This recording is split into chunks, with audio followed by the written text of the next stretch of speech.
Hey everyone, welcome to this episode of the Fat Pitch Podcast. As always, I'm your host, Paul Borowski from Sealy Investment Securities, and I'm joined by my co-host, Clint Sorensen. Clint, good afternoon. Hey, Paul. Nice to be here. So once again, you supplied this episode's guest, someone you've known a long time, someone I've known a short time. Why don't you introduce him to our audience? Yeah, so really excited. We have Chris Pavese here to talk about what he believes is a fat pitch in today's investment environment. And I've known Chris for quite some time. He suckered me into the CFA Institute in North Carolina to be on the board many years ago. And I'm thankful to be able to call him a friend. And he's just one of the great minds as it relates to investing. So, Chris, thanks so much for joining us. Why don't you tell our audience a little bit about yourself, how you got started in the industry, and what you do now? Yeah, thanks for happy to be here, Clint. Thanks for the intro. Thanks for the invite. So let's see where to start. Started my career at a big bank on Wall Street back in the late 90s. There through about 2005, so pretty close to the peak in the housing market after living through the peak in the tech, well, at least the first tech bubble.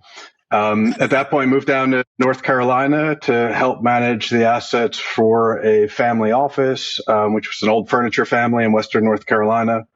So fast forward almost 20 years, and we've now spun the investment team out of the family office. So Broyhill Asset Management is a newly independent entity as of last year, and focus is value-oriented, global, opportunistic equities. So finally having some fun, or at least we were having some fun last year after a tough stretch for value investors, but I think we're just getting started. Yeah, there's certainly some value being created out there, or some wreckage, depending on how you look at that. And while we're recording this, since this will be delayed, Chairman Powell is already spoke, correct?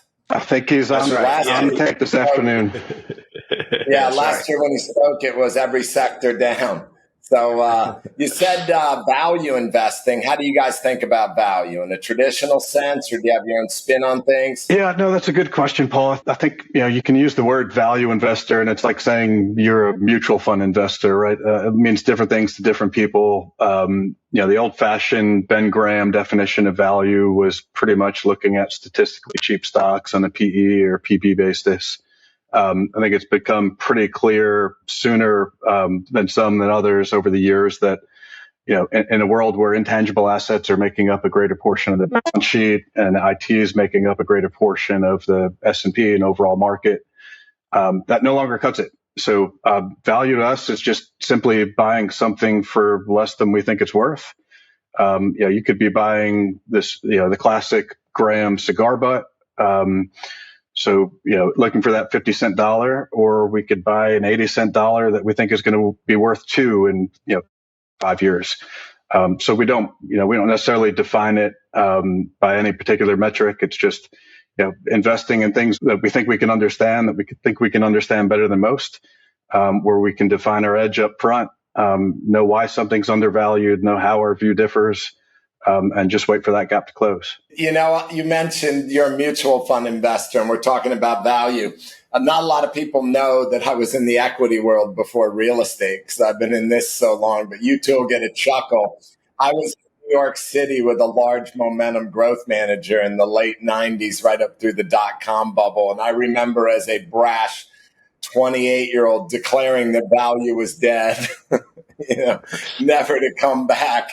And then I see a bubble in a lot of tech that you guys both saw, being much more skilled in the musings of the stock market. A lot of people calling it a dot-com bubble 2.0. So do you think there's a lot of value out there across the tech space, or has the AI run up kind of soured that? Or I think there's a lot of interest in that. Clint, I know you get asked a lot of questions in that area. Clint, you want me to jump in, or you want to share your 2 cents? Oh, yeah. I have no sense to add on this one. I think it's nonsensical at this moment. So, yeah, you go ahead, jump in. I just threw that one out there for both of you two. Yeah. Yeah, I was waiting for that one, Paul. We've written a lot about this. What's interesting is, and I do think 99-2000 is probably the right analogy for what we've just lived through the last several years. And by some measures, I'd say last several years were magnitudes greater than 99-2000 in a lot of ways. I mean, still different in a lot of ways, but What's interesting is, if you were shopping around for beaten down tech stocks in '01, '02, after the NASDAQ fell 80 some odd percent, you still underperform value for the next 10 years. From market cycle to market cycle, leadership rarely stays the same. You can think back to the Nifty 50 or start in the 90s, tech leading, specifically US tech leading the market and global markets higher, right? Once that bubble burst, tech didn't lead us out of there. It was what was left behind in that prior cycle that led the way out. So whether it was non-US international EM stocks, whether it was REITs, whether it was materials, whether it was financials like housing, which carried us to the next bubble.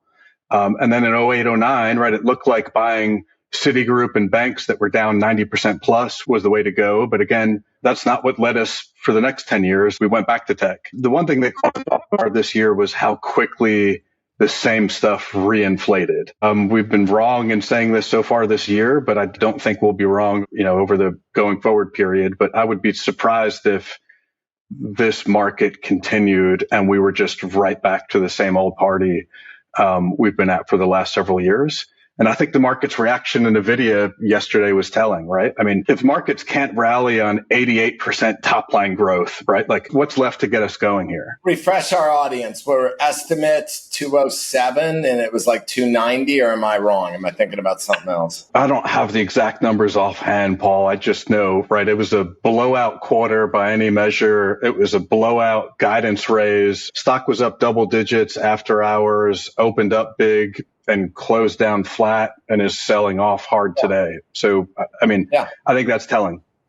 Yeah. Clint, what's your take on what Chris, since you said I'm not going to touch that now that he did? Yeah, he knows I agree. I tend to agree with Chris because he's a lot smarter than me. So I just want to stick to the macro, the easy stuff. But no, I think one of the things, Chris, that I noticed, it's happened before, but it's so funny you talk about the 99, 2000 period because there's so many similarities between what happened in 21, right? 21 through maybe this little echo move now. But we had growth outpace value by such a wide margin. And over the next 10 years, like you said, value just dominated, EM dominated. And I think it's interesting to see like commodities dominating. You start to see a lot of those similar setups today, right? Where everything kind of pushed growth up. Growth got extremely extended relative to value. And now you could have that potential mean reversion, or at least that bet long term. And, you and I talk about privately that profits over promises kind of theme, right? Getting away from this long duration, low rate, easy money trade and moving towards something that's more fundamentally based. Is that kind of your view too? You kind of echo those thoughts? I agree with that. I'll also say, Clint, you were right on the call early this year, right, to make the call that growth was due for a bounce. I'm looking forward to you, reversing that call because that'll tell us we're about to have a tailwind. But yeah, you want to see we reversed it. It reversed it. It's already reversed. We reversed last month, so we're good. That makes sense, right? Like, I think we're seeing the same opportunity. We were jumping up and down in 19, 20, and 21 saying, like, people are leaving these companies on the table. Like, everyone's just ignoring these businesses that are throwing off so much cash, gobbling up share count, and just stocks weren't moving, right? And so as long as they weren't moving, we were buying as much as we could, hand over fist. And then we knew how that played out, right? So, I mean, running long only, concentrated value, we wound up, ending 22 with a positive number and have managed to squeak out another, 15 or so percent year to date. Hasn't kept up with NVIDIA, hasn't kept up with the NASDAQ, at least this year. But, you look on a long-term basis and avoiding those big drawdowns is the way to go, and how you compound longer term. Well, it's interesting you say that. I preach risk-adjusted returns all the time, not just returns. You start to factor in emotions. Most people don't stomach the drawdowns. They've gone and run. And there's a lot of new investors out there that started after the global financial crisis, both professionals and amateurs. I mean, they rode in a near Goldilocks period, right? Yeah. So the other thing I would imagine you saw, Chris, is a lot of these value companies also just had to operate good, sustainable, debt-free businesses, whereas the high flyers were just taking their own stock and levering it more to acquire more businesses and companies. So that probably, I imagine that further cemented your belief that, when the storm comes, you want to have a clean balance sheet. Right. There's nothing wrong with leverage on the balance sheet. You just don't want to mix financial leverage and operational leverage, and that's where you get in trouble. Yeah. Yeah. So are there any themes besides tech right now that you, from a, let's just say, top down, not bottom up, some other things on your mind that might be a fat pitch? Yeah, I think so. What saved us last year to a large degree is, I would point to two things, right? One is the theme that Clint has been talking about for the last couple of years, and that's profits over promises. I like it as a nice little catchy phrase. We're not smart enough to come up with cute phrases like that for what we do, but so we just borrow Clint's. But that's true. I mean, people were just literally just buying profits blindly, right? Companies that were not printing, not making any money, either on a cash flow or even EBITDA basis. And then, even ignoring stock-based comp, which we won't even get into that, and just completely ignoring these businesses that are gushing cash flow and just trading at, historically very cheap multiples. The other side of that, and I'll give an example of one of those in a second, but the other example top down I'll say is, catalysts are more important in this market, right? So we think the market overall, broadly, right? So there's pockets of value inside of the US and S&P 500, but overall I would say is, trading at historically rich valuations on historically stretched profit margins. And so you don't want to be dependent, right? So, cheap stocks can get cheaper in a bear market. And so in a tough market like this, we like having hard catalysts. So whether that be a pending spinoff or separation of two businesses, or there's a specific acquisition out there. And last year, and Clint knows we've talked about this quite a bit, but Activision's been our largest position in the portfolio for some time. I think people, for a number of reasons, were afraid to get in front of this FTC. Because they've been very verbal and very anti-competitive, right? And so the spread was about as wide as we'd have ever seen for what looked like a pretty clear-cut case for the courts to decide. That's still being played out, but for what it's worth, depending upon when this airs, we still think the stock's mispriced here, right? It's trading between 91, 92. We think the deal closes in the next month. So, right, it's not a whole lot in terms of, dollar gains. And you have to assume if you annualize that number, it looks good, but obviously that assumes you can reinvest in that rate, which is a whole different story, but still 91 to 95 over a month, looks pretty good, particularly, in a month when market's down 4, 5, 6%. Yeah. Clint, you're much more of an equity expert than me, and you've known Chris a long time. Why don't you think of a couple well-cooked questions you have for your friend? Yeah. So one of the things I want to ask Chris is what other areas you see in opportunities? I mean, one of the things I really loved about your approach, and especially over the last several years, right, it's just been you have got a knack for picking out companies that tend to get taken out too, which has obviously been great. What are you seeing now? I know you do deep work. You have a pretty concentrated portfolio, which I like. What are some other names, or you don't even have to mention names, industries, segments of the market, sectors, or even regions globally that you're really focused on? So another theme we've talked a lot about, this is similar, but it's sort of a little bit more granular than just talking tech and cash flow. But the recurring story that we're hearing again this year with AI, but is just the amount of money that Silicon Valley has thrown at a lot of these tech companies means that anything that looks like it could be disrupted, has gotten completely clobbered. And anything that looks like it is positioned to disrupt an incumbent is trading at just obscene multiples. The first time we really laid out this theme was in the payments industry, right? So you've got the whole buy now, pay later. You've got the whole fintech craze. You had companies like PayPal, right, which we've owned prior to being spun out of eBay.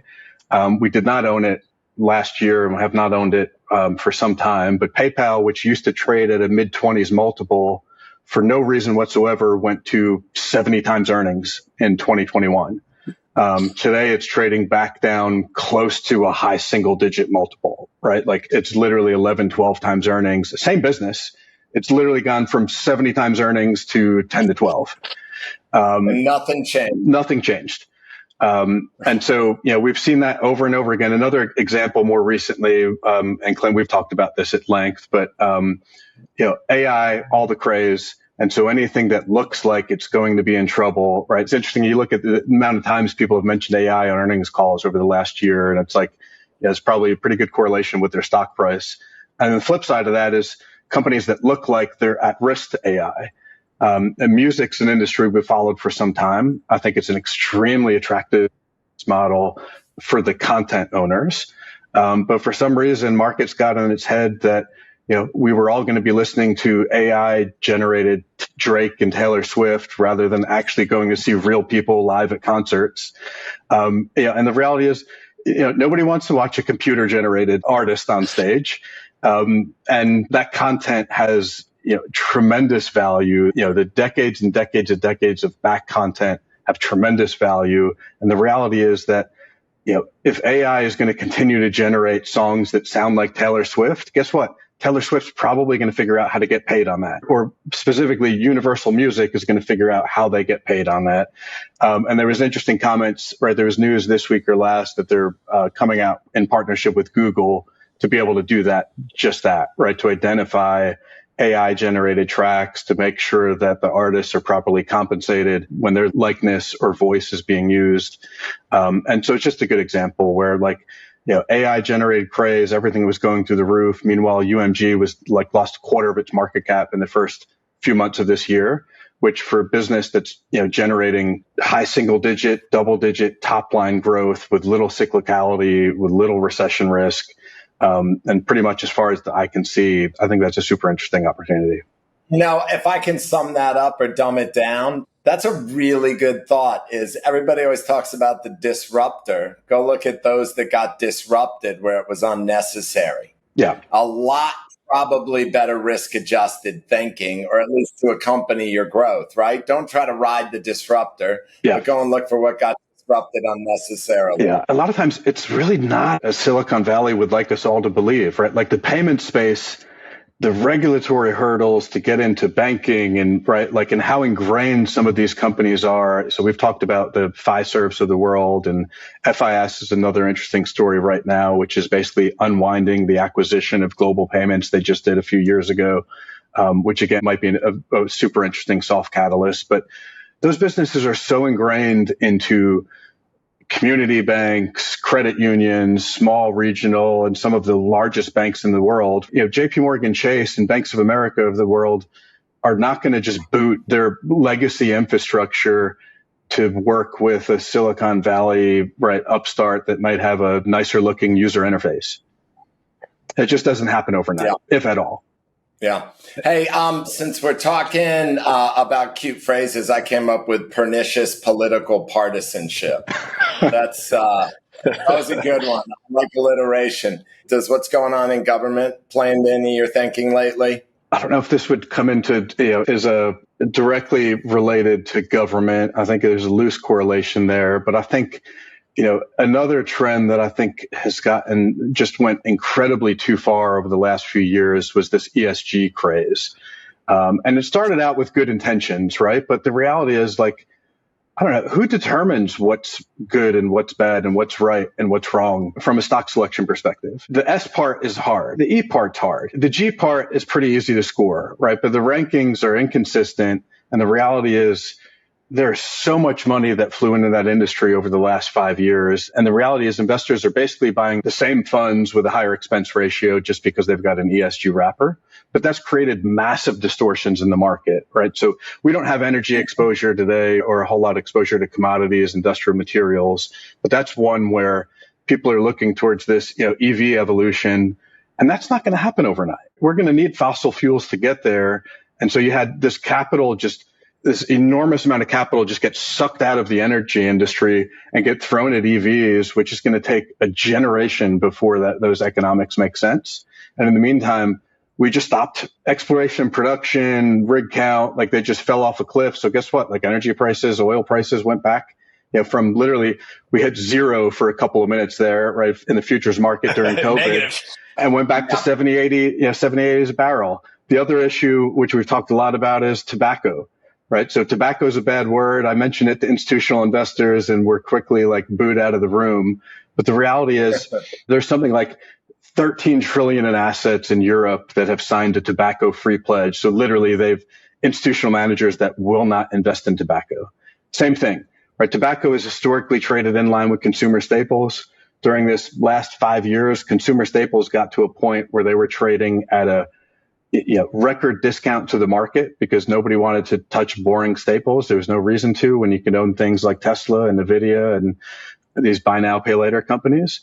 And then tobacco was trading at a record discount to staples that were trading at a record discount to the market because nobody wanted to admit that they were investing in tobacco. But the reality is, like a company like Philip Morris, today, almost a third of their sales are in reduced risk products. They've said publicly that's going to be greater than 50 in a few years. The management team has said publicly that they've explored literally selling off their traditional combustible cigarette business. And if you look at the cigarette business, which, by the way, is one of the most profitable businesses in history, even though volumes may be shrinking globally, they're not shrinking fast enough to offset price declines. But they're going to have half that business growing at 20% annually plus with actually better margins than the traditional business, which was one of the most profitable business in history. And Philip Morris today is trading at 14 times, right? So I don't know, decide what traditional tobacco should get. We can debate what traditional tobacco should trade at, but I can tell you that 14 times is not the right multiple for the growing portion of the business that's traded at, that's grown at 30% annually and generated margins higher than even tobacco companies, right? Like you think about a consumer staple company like Coca-Cola, Procter & Gamble, like those companies trade at 25 times earnings easy, and they're not generating close to the returns on capital that tobacco are, and they're not growing. This is a consumer staple company that's growing 20, 30% annually with higher returns on capital than something like a Coca-Cola. Like, I feel stupid, saying publicly what we think that business should trade at as a standalone, as a standalone entity, but like it's not 14 times earnings. Well, I can tell you, based on all the time I've been spending in Europe lately, there's a lot of people using tobacco products around the world. And a lot of people using IQOS. There's a few cities in Europe where I think you come out of the womb with a smoking product. I really do. That's fascinating. I was at Clint helped me prepare for something at the Booth School of Business at University of Chicago last year, to which thank you, Clint. That was our start of telling people inflation was going to come down. We're right. Of course, we're not right about treasuries. They're stubborn and annoying the hell out of all of us. But they talked about the green tax on your return, Chris, that if you want to go ahead and do these things, you have to tell your investors that they will pay a higher fee and likely have a lower return. So if you want to do that, you're giving up alpha. At the end of the day, what ESG investing should be used for is like an individual saying, yeah, I don't like these type of companies for whatever values reason and orienting their values. But instead it became like, and they tried to make it a standard because it's a big marketing scheme. So it's crazy. I don't know how we got there. Chris said, who dictates this? And look, I'll say, Clint, you know me. I'm a huge... I got you. I have huge concerns over climate change. I always have. I may not always fit in Texas, in the heart of oil and gas country, and I'm a big believer like Clint that this transference to green energy does have good reasons. There's very good reasons for it, as it looks like our planet is heating up. We can get into a political debate on another podcast. There's 2,000 of those. But that creates investment opportunities across the board. And I don't want any overlay deciding what I can or can't do. And I think that's your point, Chris. It creates, opportunities to invest in and things you got to watch out for, I guess. We actually plotted, Google trends in ESG with tobacco multiples over the last 3 to 5 years. And it's almost perfectly inversely correlated. And I think the thesis was always, as more and more of that business's revenue comes from reduced risk products, and as capital flows into ESG slow, ultimately that stock should rewrite. And for what it's worth, like this year, shocker, right? We've seen all of a sudden people watch, all these ESG conscious investors watched energy stocks and material stocks go through the roof last year.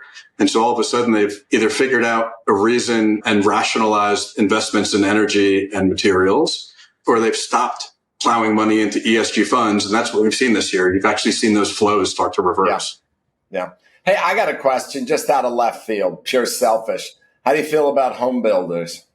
That's a sensitive subject. We got that one wrong, Paul. So we were long a home builder. I had no idea you got it wrong. I've just watched it with where interest rates are going. Yeah, I think it's super interesting. I think it's a good story. So we were long builders, right? Like I think the structural supply demand imbalance in housing, right? The fact that we've been underdeveloping for home growth since the financial crisis, and we're so far below trend that, it's just years and years and years to keep up, right? So there's plenty of data out there that support that thesis. So we were long a sort of mid-cap builder around COVID, pre-COVID, into COVID.